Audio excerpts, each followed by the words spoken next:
بسم اللہ الرحمن الرحیم۔ السلام علیکم ناظرین، راز اسپیشل میں خوش آمدید۔ ناظرین، امریکہ میں حالیہ دنوں ایک اور ماس شوٹنگ کا واقعہ ہوا ہے، ایک اور اس لیے کہ مستقل ہر سال ہی جاری رہتے ہیں، ایک عمومی سی بات ہے، لیکن ہم ہر بار جو ہے اس کو ڈسکس کرتے ہیں کیونکہ اہمیت ہے اس بات کی کہ جہاں اتنی بات کی جاتی ہے قانون اور ساری چیزوں کی، وہاں اس طرح کے واقعات اور پھر صرف واقعہ نہیں ہیں بلکہ میں آپ کو بتاتا چلوں کہ 2 ہفتوں سے، اس واقعے سے 2 ہفتے قبل سے امریکی میڈیا پر جو ہے بارہا جو ہے یہ خبریں آ رہی تھی اور باقاعدہ ٹویٹر پر ٹرینڈ بھی بنے بعد میں کہ ایشینز کے خلاف جو وہاں ایشیائی افراد ہیں، ایشیائی ممالک سے تعلق رکھنے والے افراد ہیں، ان کے خلاف جو ہے نا سخت تعصب کا اظہار کیا جا رہا ہے۔ اور آپ کو یاد دلاتا چلوں پچھلے سال کالے افراد یا جو سیاہ فام ہیں ان کے خلاف جو ہے شدید نفرت کا اظہار کیا گیا، وہ واقعہ ہوا اور اس کے بعد خاصی جو ہے وہ وہاں صورتحال بگڑی۔ اس دوران جو ہے وہ امریکہ میں حکومت بھی تبدیل ہوئی اور ڈونلڈ ٹرمپ جو کہ متعصب مشہور تھے، ان کے بعد جو بائیڈن نے آ کے جو ہے وہ امریکی قیادت کو سنبھالا ہے، لیکن جو ہے جو اندر جو امریکہ کا جو باطن ہے، وہ جو کیفیت ہے وہ بار بار ابل کر سامنے آ رہی ہے اور ریسزم کی حوالے سے جو ہے ٹویٹر پر 3 دن تک ٹرینڈ رہا اور آج بھی جاری ہے ورلڈ وائڈ بھی اور پاکستان کی سطح پہ بھی کہ اسٹاپ ایشین ریسزم اور ایشینز آر ہیومنز، یہ تمام ٹرینڈ جو ہے یہ بتا یہ رہے ہیں کہ وہاں ایسا معاملہ چل رہا ہے۔ اور صرف یہی نہیں، اس ایک واقعہ جو ہوا ہے اٹلانٹا میں، اٹلانٹا شہر ہے اور وہاں جو ہے تقریباً کوئی جو مسلمان ایشیائی جو آبادی ہے وہ تقریباً جو ہے 5 سے 7% کہی جاتی ہے، اور وہاں ایک جو ہے مساج پارلر کے باہر جو ہے فائرنگ کا واقعہ ہوا جس میں 8 لوگ جو ہے جہاں بحق ہوئے، ان میں سے 6 خواتین جو ہے ایشیا سے تعلق رکھتی ہیں۔ اس لیے اس واقعے کو ایشیائی جو ہے ممالک کے خلاف یا ایشیائی نژاد افراد کے خلاف جو کہا جا رہا ہے اس پر خاصی بات ہوئی ہے۔ تو آج ہم اسی موضوع پر بات کریں گے۔ ہمارے ساتھ موجود ہے ہمارے تجزیہ کار سید فراز شاہ صاحب، جو کہ خاصا طویل عرصہ امریکہ میں مقیم بھی رہے ہیں، وہاں کی صورتحال سے بھی باخبر ہے اور وہاں جو سوچ پروان چڑھ رہی ہے کیا ہے اس کو بھی وہ دیکھتے ہیں، تو ان سے ہم بات کریں گے۔ السلام علیکم۔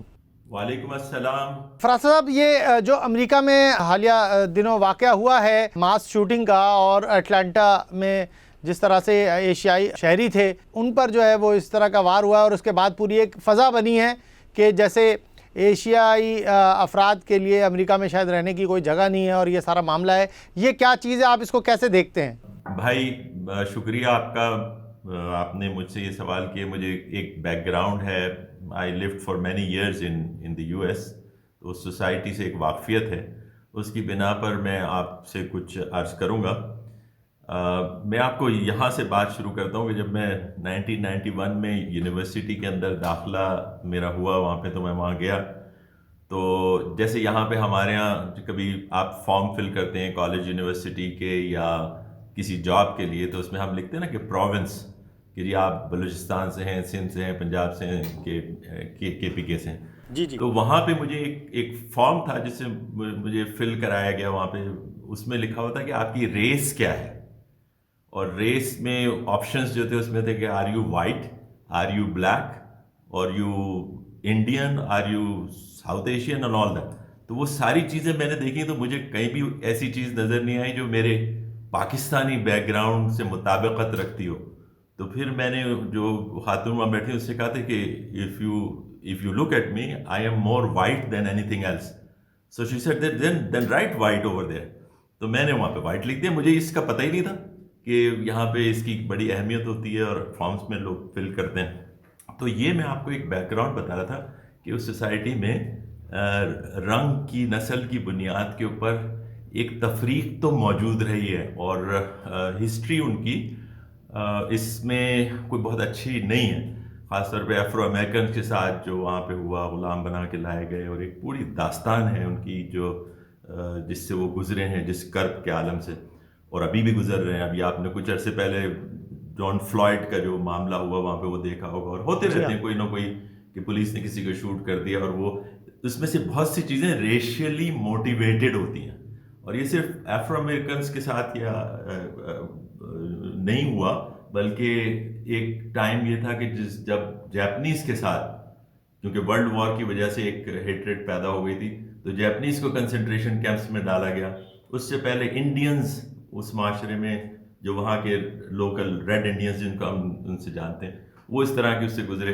پھر مسلمانوں کے خلاف جو یہ 9/11 کے بعد جو ایک سمجھے کہ ایک کیفیت رہی، اور اب یہ ایک اور سلسلہ ایک طرح کا ریپیٹیشن ہے، کیونکہ ایشین، اب آپ کو یہ دیکھ لیں کہ ایشین، جب یہ ایشین کہتے ہیں نا، اس میں زیادہ تر اس سے مراد ہوتی ہے South East Asian, Chinese, Japanese, Thai, Filipino, ان لوگوں کو ایشینز کے نام سے زیادہ یاد کیا جائے.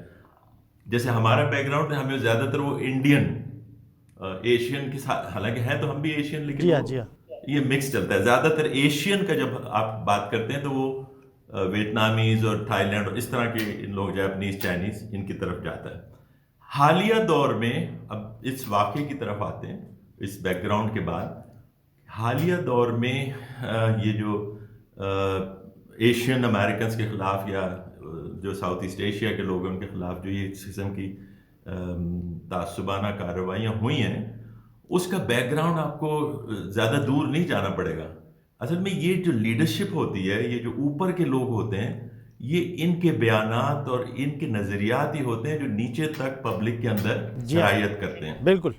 آپ کو یاد ہوگا کہ جس وقت یہ کرونا وائرس کا معاملہ ہوا تو مسٹر ٹرمپ جو امریکہ کے صدر تھے، جی ہاں، انہوں نے اس کو کرونا وائرس نہیں کہا، وہ اس کو کہتے تھے چائنیز وائرس. جی ہاں، جی ہاں، جو ایک بالکل مس نامر تھا، بالکل یہ غلط بات تھی.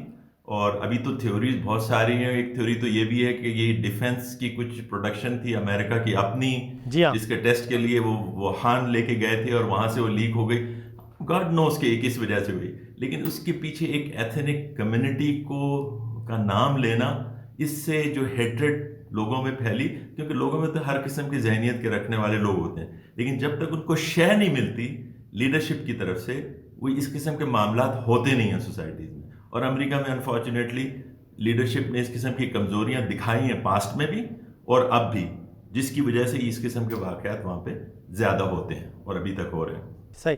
تو آپ کو لگتا ہے کہ یہ معاملہ ایک، جیسے آپ نے کہا کہ بنیادی طور پر تو جو حکمران ہیں وہ جو ہے اس کو اگنائٹ کرتے ہیں اور وہ اس کو جو ہے وہ دیتے ہیں، جس کو پھر نیچے کی عوام ٹو کرتی ہے. تو کیا یہ سلسلہ بھی جو ہم اس کو کہہ سکتے ہیں کہ امریکہ اور چائنا کا جو ایک آپس میں سر جنگ ہے، کیا یہ اس طرف اشارہ ہے، یا یہ کہ یہ سلسلہ اور آگے چلے گا؟ اور یہ جو زینوفوبیا کا جو لفظ استعمال ہو رہا ہے، اس کو آپ کیسے ڈیفائن کریں گے؟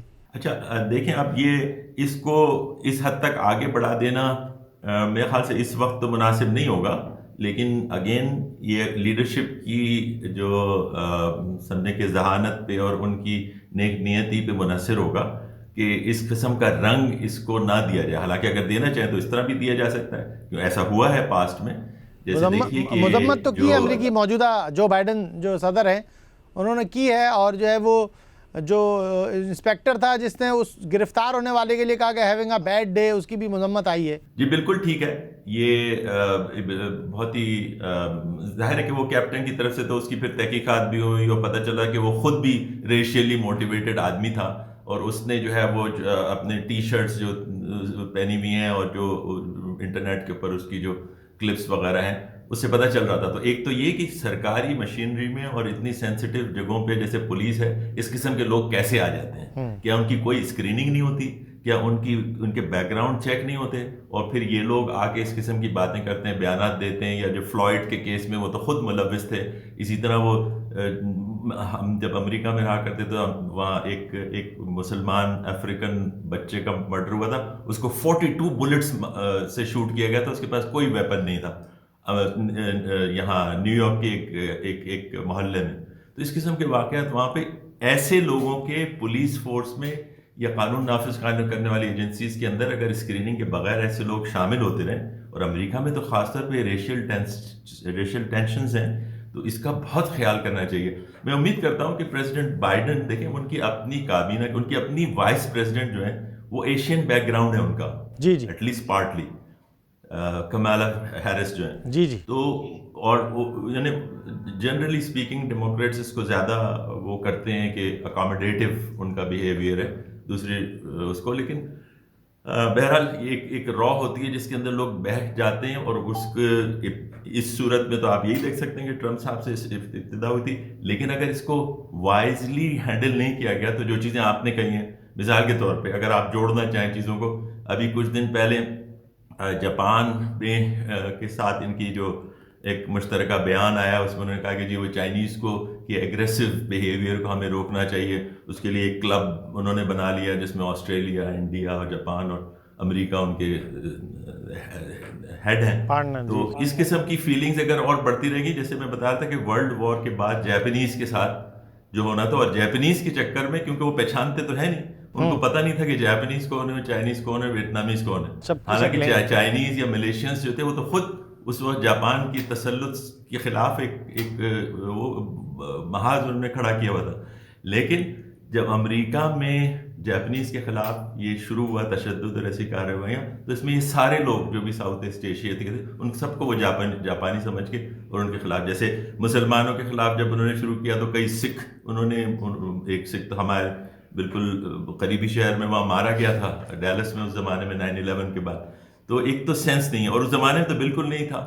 جی اب تو ٹی وی وغیرہ کی وجہ سے کچھ اویئرنیس آئی ہے انٹرنیشنل، ورنہ اس زمانے میں تو اگر میں یہ کہوں کہ ان کو یہ بھی اندازہ نہیں تھا کہ ایک عرب انسان کیسی انگریزی بولتا ہے اور ایک رشین انسان کیسی انگریزی بولتا ہے. اسی وجہ سے عمر شریف جو ہے اس میں ڈاکٹر زواگو کا کردار ادا کیا تھا، اور سب خوش تھے کہ ہاں it is a different type of accent, وہ ان کو ایکسیپٹیبل تھا. تو یہ بڑا ان کو وہاں امریکہ کا معاشرہ دنیا سے کٹ کر رہا ہے ایک عرصے تک.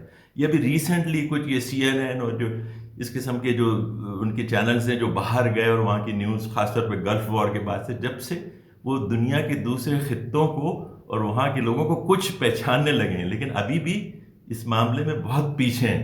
وہ امریکہ کو اپنی دنیا سمجھتے ہیں. وہاں پہ باسکٹ بال کا گیم ہوتا ہے امریکہ کے اندر، اس کو کہتے ہیں ورلڈ باسکٹ بال چیمپئن شپ. تو یہ جو زینوفوبیا ہے، یہ کہ غیر ملکی سے خوف کھانا، یہ اسی وجہ سے کہ اپنے خول میں بند ہے. یہ بات ہے بالکل کہ وہاں ہر لحاظ سے اللہ تعالیٰ نے ان کو دی بھی ہیں جو نعمتیں اور برکتیں اس لینڈ میں بہرحال ہیں تو صحیح نا، اور اس کی بنا پہ وہ ڈیپینڈنٹ نہیں ہے بہت زیادہ دوسری جگہوں کے. اور ظاہر ہے کہ انہوں نے اپنے اس معاشرے کو بنانے میں بہت محنت بھی کی ہے. یہ بات بہت سی اچھی چیزیں ہیں امریکی معاشرے کی، امریکی قوم کی، جس کو ایکسیپٹ کرنا چاہیے. اور اس پہ لیکن اس کے ساتھ جو خرابیاں اس پہ بھی بات ہونی چاہیے کہ یہ جو ریشل جو جذبات ہیں یہ وہاں پہ بہت زیادہ ہیں اور ابھی تک ہیں. افرو امریکنس کے خلاف ہوں، ایشین کے خلاف ہوں، جو بھی آپ کی طرح کا نظر نہیں آئے، اصل میں یہ میرے خیال سے کچھ ہڈن چیزیں ہوتی ہیں انسانوں میں، اور ہمارے یہاں بھی ہیں. ہمیں اس بات کا بالکل اعتراف کرنا چاہیے کہ پاکستان میں یہ چیزیں نہیں ہیں. پاکستان میں صوبائی بنیادوں پہ ہیں، پاکستان میں برادری کی بنیادوں پہ ہیں، قبیلوں کی بنیادوں پہ ہے، رنگ کی بنیادوں پہ ہیں. آپ یہاں دیکھ لیں کہ ہمارے یہاں بھی جو کالا رنگ ہے اس کو عام طور پہ عجیب انداز سے اس کی ہاں، لیکن اس میں اس طرح کے بڑے جو اس طرح کے واقعات ہیں اس طرح نہیں ہوتے، بہت ریئر. مطلب وہ ود ان دا ملک، کیونکہ خود یہاں تو جیسے کالے اور گوروں کا ایک بہت واضح ہے، یہ ایشیائی انہوں نے کر لیا. تو ہمارے ہاں جو پاکستان کی سطح تک ہے تو ود ان کمیونٹی ہی رہتا ہے وہ. جی، اصل میں نوعیت مختلف ہے نا. ہمارے سوچنے کے انداز جب تک ہم اپنے آپ کو اس سوچ سے الائن نہیں کریں گے جو کہ ہمیں ہمارا دین سکھاتا ہے. ہم ابھی تک ہم لوگ بھی بہت زیادہ ہم پہ انفلوئنس ہے ہندو کلچر کا، کیونکہ ہم میں سے اکثر لوگ جو ہیں وہ ہیں جو کہ اس کلچر سے اٹھ کے آئے ہیں اور بعد میں مسلمان ہو گئے.